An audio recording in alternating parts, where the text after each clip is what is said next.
If I say that Axis Blue Chip Mutual Fund gave a 5-year return of 15%, what does this actually mean? Does it mean that if I invested 1 lakh rupees 5 years ago, the value of that investment would be 1,15,000 today? Or does it mean that I got a guaranteed 15% returns year on my investment? The second question is, had I invested that 1 lakh rupee as a lump sum amount 5 years back, or if I had split my money into SIPs over the last 5 years, would I still have got the same returns? These questions around mutual fund returns can be a little tricky to understand. Investors like you and I who don't have a background in finance can get easily bogged down by these heavy terms like CAGR, XIRR, etc.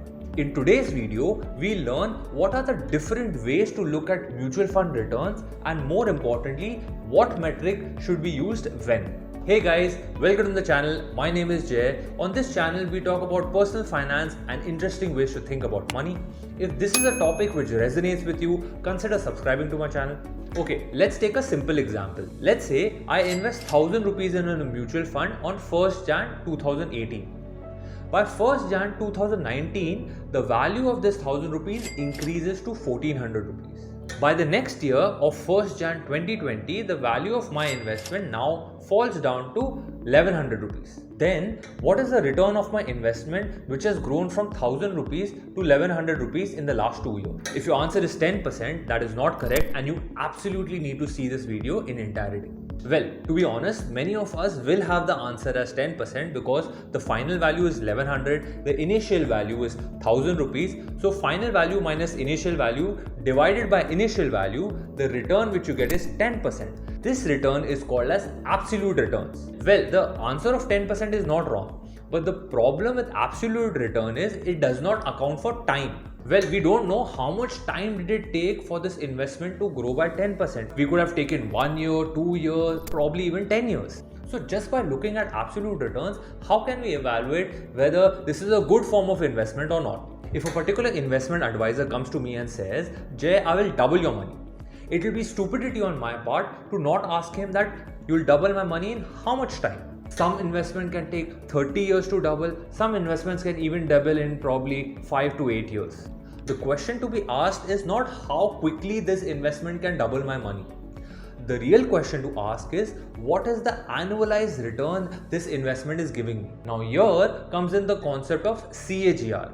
The full form of CAGR is compounded annual growth rate. CAGR or compounded annual growth rate is a measurement of an investment's annual growth rate with the effect of compounding taken into account. The mutual fund industry uses the metric CAGR to give the average historical returns of a particular mutual fund scheme. Going back to our initial example, if you read somewhere that Axis Blue Chip Mutual Fund gave a return of 15% CAGR for the last 5 years. This means that if I had invested a lump sum amount 5 years back in Axis Bank Blue Chip Fund, then my investment value grew by 15% year on year. For example, if I invested 1000 rupees this Axis Blue Chip Fund on 1st January 2016. By 1st January 2021, my investment value is 2000 rupees. So over the last 5 years, my value grew from 1000 rupees to 2000 rupees. If we want to calculate the CAGR of this investment, formula of CAGR is final value divided by initial value raised to 1 divided by the number of years, which is time, minus 1. So in our example, it is basically 2000 divided by 1000 raised to 1 by 5 minus 1. This comes to 14.87. So basically the CAGR of an investment which we did in 2016 has been 14.87. Mind you that the absolute returns in this example is 100%. My investment value from 1000 rupees has grown to 2000 rupees. However, the CAGR is 14.87 because it takes time into consideration. Hence, CAGR is a much better metric because it gives us annualized returns. Now, once we have the CAGR, we can compare this form of investment with other parallel forms of investment. For example, let's say fixed deposits. Now, fixed deposits is 5% per annum. It is also an annualized return that you can compare with the CAGR of 14.87 and you can evaluate which investment form is better. One point to consider is that CAGR does not give you the actual picture of the volatility of the investment. It makes the return of a fund look like a smooth ride. It can trick the investor into believing that their investment has been growing and will continue to keep growing at a steady rate of interest, when the underlying value of the investment can vary significantly over the years. In our example, let's expand and see what happened between the years of 2016 and 2021. In 2017, the investment value grew by 40%. In 2018, it fell by 21%. Again, it grew by 9%, so on and so forth. But if we calculate the value of the CAGR, it tells us that it grew by 14.87 over the last 5 years. Hence, we need to keep in mind that volatility does not get captured in CAGR. While discussing CAGR, we assumed that the money which we invested was at the start of the investment period and no new other investments were made between the start date and the end date of our investment. But if you're a regular investor and invest through SIP route, here, most likely we do not invest lump sum amounts, but we invest smaller amounts month on month. We cannot use CAGR. Let's see why. Consider this example where we invest 1000 rupees every month from 1st of January 2020 till 1st of December 2020, and we withdraw our entire amount or our entire investment on 1st of January 2021. Now we invested 12,000 rupees and we withdrew 14,000 rupees. If we take the look at absolute returns, we made an absolute return of 16.67%. Can we calculate CAGR on this particular investment? No, we cannot. The reason being because these amounts are invested for different periods of time. For example, the amount which was invested in Jan was invested for 12 months. The amount invested in Feb was invested for a period of 11 months. The amount in March was invested for a 10-month period, so on and so forth. And the amount invested in December was only invested for a 1-month period. For this reason, we cannot use CAGR. So what do we use over here? Here we use the metric called as XIRR. XIRR is extended internal rate of return. Basically, XIRR is a method to calculate the returns of an investment where there are multiple transactions happening at different times. How do we calculate it? Let's see a quick example.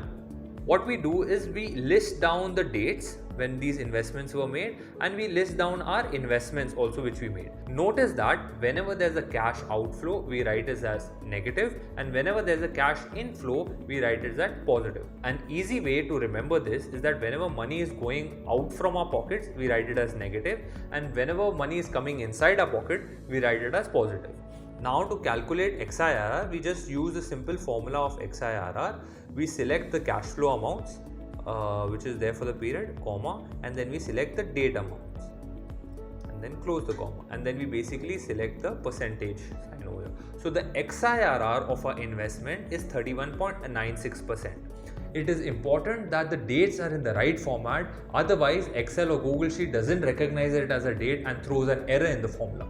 So again, reiterating, XIRR is a metric used to calculate returns of an investment where there are multiple transactions happening at different times. Okay, now let's make it a little more practical. Now while investing in mutual funds, sometimes when the market is really down, we may make a lump sum investment or we may increase the value of our SIP amount. Sometimes when we have a financial emergency, we may even skip a few SIPs or we may even withdraw money from our mutual fund investments.